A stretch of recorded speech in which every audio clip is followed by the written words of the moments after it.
tadi yang kucatat di sini, hukum hanya untuk Bani Israel. Salah Bang Juma. Syukron. Yesaya, tunggu, Mazmur 40 ayat 9.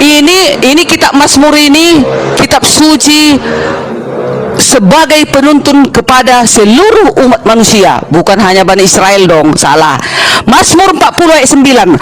Aku suka melakukan kehendak-Mu ya Allahku, Taurat-Mu ada di dalam dadaku. Udah.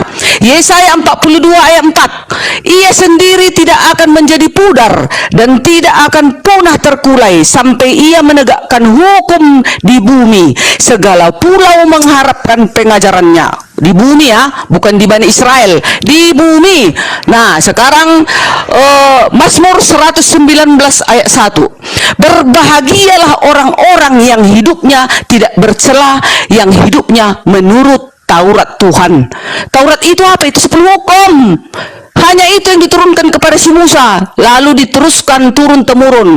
Nah, jadi makanya Yesus juga mengatakan di dalam Kisah Para Rasul 1 ayat 8, tetapi kamu akan menerima kuasa kalau Roh Kudus turun ke atas kamu, dan kamu akan menjadi saksiku di Yerusalem, di seluruh Yudea dan Samaria, sampai ke ujung bumi. Mana mungkin hanya di Israel sampai ke ujung bumi, sampai ke Medan, sampai ke Barus, ke kampungku tuh. Jadi jangan salah Bang Juma.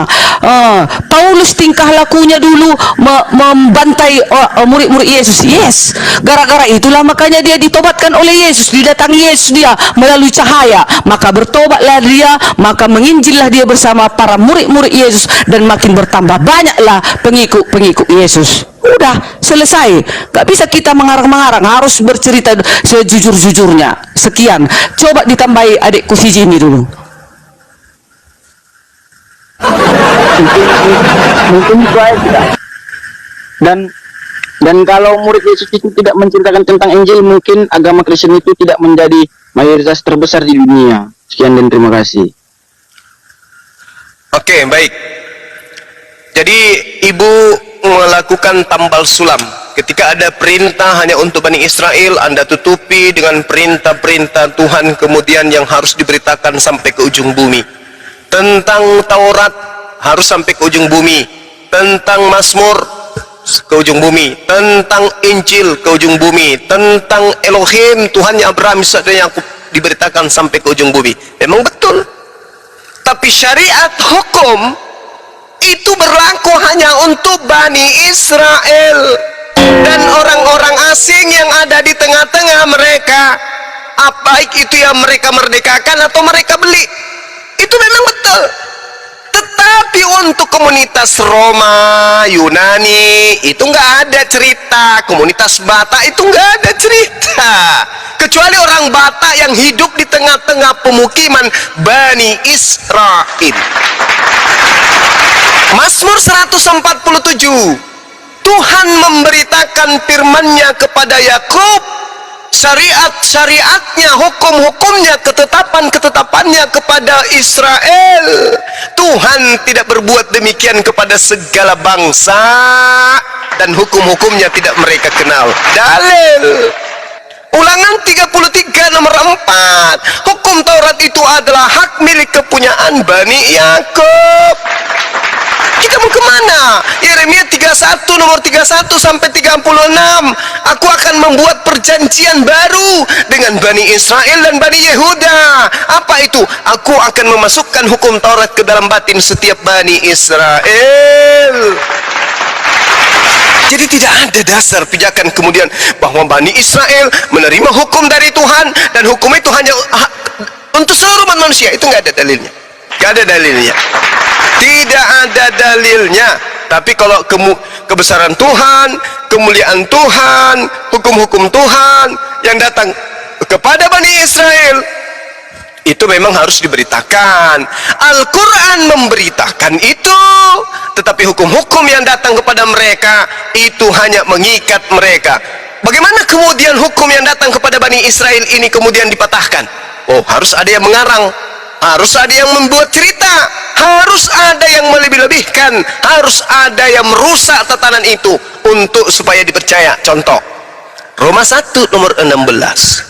Sebab aku mempunyai keyakinan yang kokoh dalam Injil, karena Injil adalah kekuatan Tuhan yang menyelamatkan setiap orang yang percaya, pertama-tama orang Yahudi tetapi juga orang Yunani. Orang Yahudi dan orang Yunani. Siapa perbuatan ini? Perbuatan Paulus. Membantah ajaran Tuhan tadi. Aku tidak melakukan perintah ini kepada bangsa lain, hukum-hukumku tidak mereka kenal. Tapi Paulus mengatakan, dan juga orang Yunani.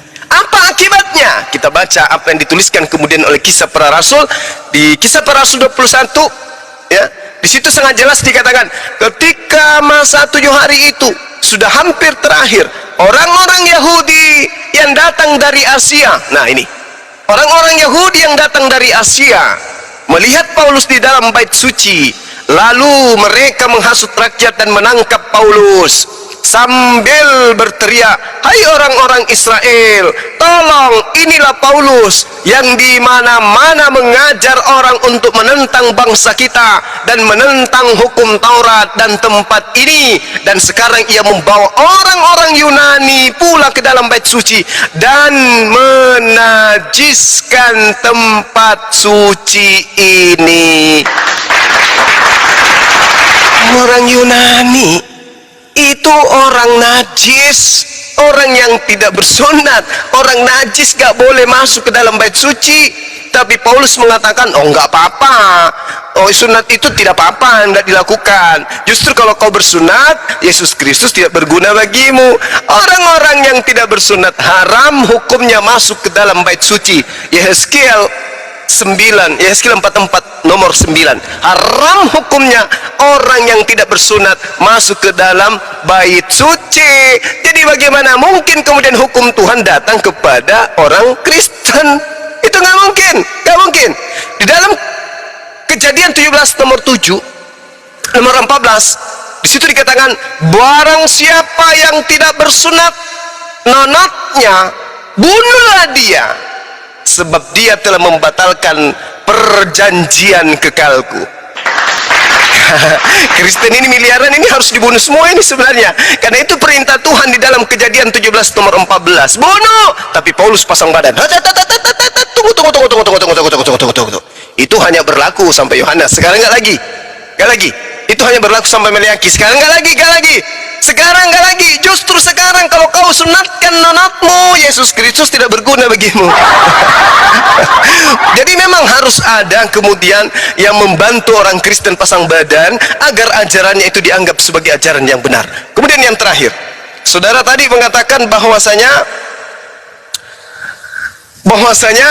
kalau murid Yesus tidak mengajarkan, maka Romawi tidak akan banyak, Kristen tidak akan banyak. Bung, Matius 24 nomor 24 dan seterusnya Anda baca, apa kata Yesus? Nabi palsu, pengajar palsu itu akan menyesatkan banyak manusia. Jadi kalau tidak banyak Kristen, salah Yesus, harus banyak. Jadi jangan Anda bangga dengan banyaknya. Mereka banyak menjadi Kristen bukan karena belajar Bible, tetapi karena doktrin dan dogma. Bukan karena belajar dan mendalami Bible, tetapi karena doktrin dan dogma. Sekali lagi, bukan karena belajar Bible, tapi karena doktrin dan dogma. Mau kemana lagi? Mau ke agama mana? Mau menyembah patung? Nggak mungkin. Mau menyembah batu? Nggak mungkin. Mau menyembah pohon? Nggak mungkin. Mau menyembah hantu? Nggak mungkin. Satu-satunya jalan adalah mengikuti ajaran orang Farisi. Apa itu? Menyembah Nabi Tuhan, yaitu Yesus. Kenapa? Yesus bisa bermujizat, membangkitkan orang mati, membuat orang lumpuh berjalan, membuat orang buta melihat. Karena kemampuan-kemampuan itulah kemudian mereka menjadikan Yesus itu Tuhan. Apa dalilnya? Coba Anda lihat di dalam Roma 14 nomor 9. Untuk itulah Yesus mati, supaya dia bangkit untuk dijadikan sebagai Tuhan oleh Tuhan. Nah, kan lucu. Roma 10 nomor 9 nomor 10, barang siapa yang berkata dengan mulutnya bahwa Yesus itu adalah Tuhan, maka dia akan diselamatkan.